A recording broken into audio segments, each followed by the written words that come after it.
Masarap eh. Ha? Masarap ya. Anong grade mo na? Grade 2. Ayan. Aral ka may kaya. Ang mall. Okay lang ako na ba? Ayoko dito. Ayoko na sa ako.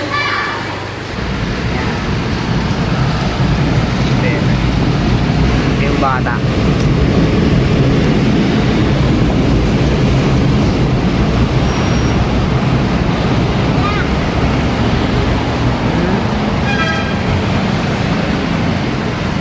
Ay, paguna, sorry. Paguna, sorry.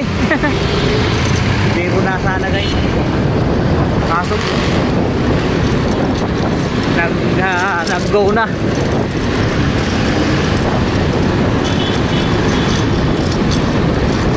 Nakaharang kasi ako doon kaya hindi ko nabigyan yung bata.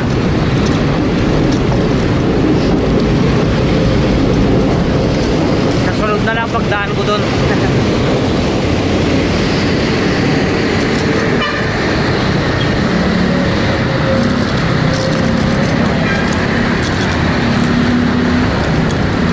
UST yan guys.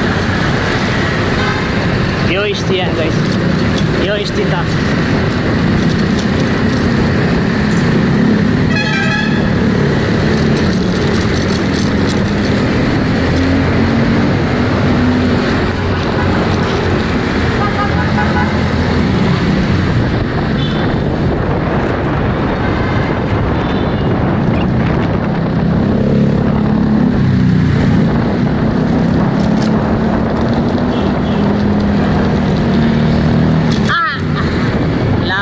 Guys,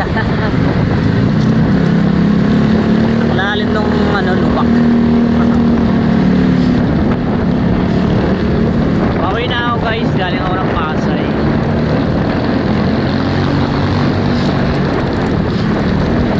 Dito kami sa Taft Avenue, Maynila. Ito to guys, Quirino LRT station. Quirino station.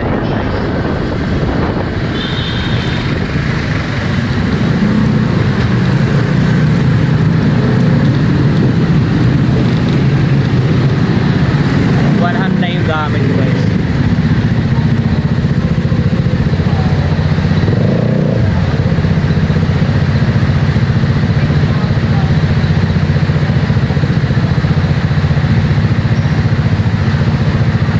Haba ng building na yan guys. Pero patapos na rin yan. Haba.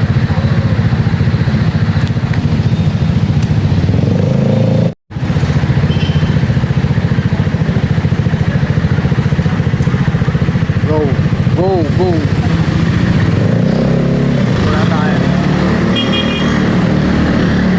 Doon ako sa Malbar kakaadan guys. Tapos magbibinetes ako. Sir, good afternoon sir.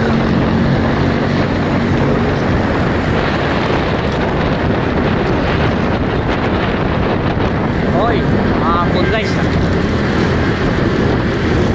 Nawari ko na hapon guys.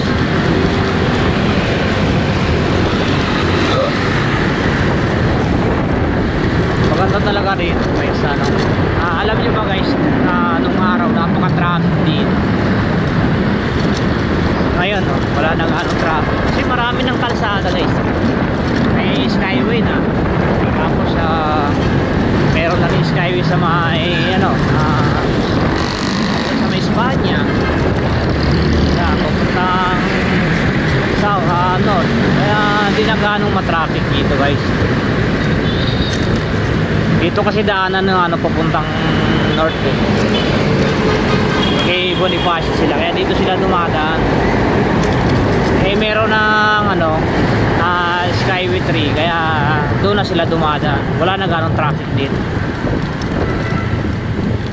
Ay, ang lalim. aray ako. Kaya malaking bagay talaga yung Skyway 3 guys. Salamat sa ating mahal na Pangulong Rodrigo Roa Duterte na nagpursige talaga para magpagawa ng mga kalsada guys. The best Philippines in all time. The best president pala guys, sorry. The best benefits sa the best president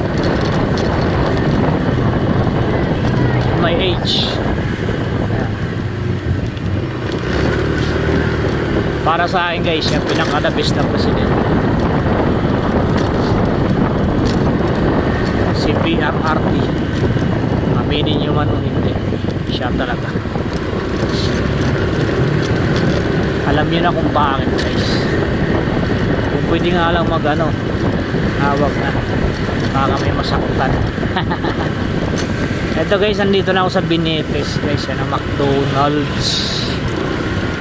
McDonald's McDo, baka naman wala ba bang ano dyan.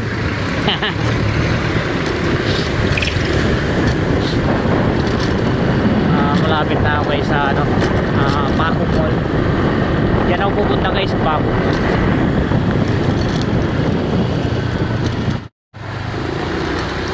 Very good. Buhay na yung Paco guys. So yan dyan o, Paco Mall. Ganito dito guys sa Paco Mall pag ganitong oras. Wala na ganong tao. Sa araw grabe ang gulo-gulo rito. Ayan. Dami nagtitinda guys sa gilid. Ayan, Paco Mall.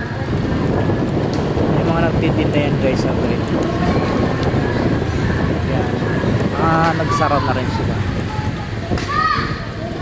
Yung mga bata rito. Papasok yun sa taas ng mall. Okay lang ako na ba? Ayoko dito. Ayoko na sa bulok ng bulok. Okay. Batang wala na yung ano nyo, pounder nyo.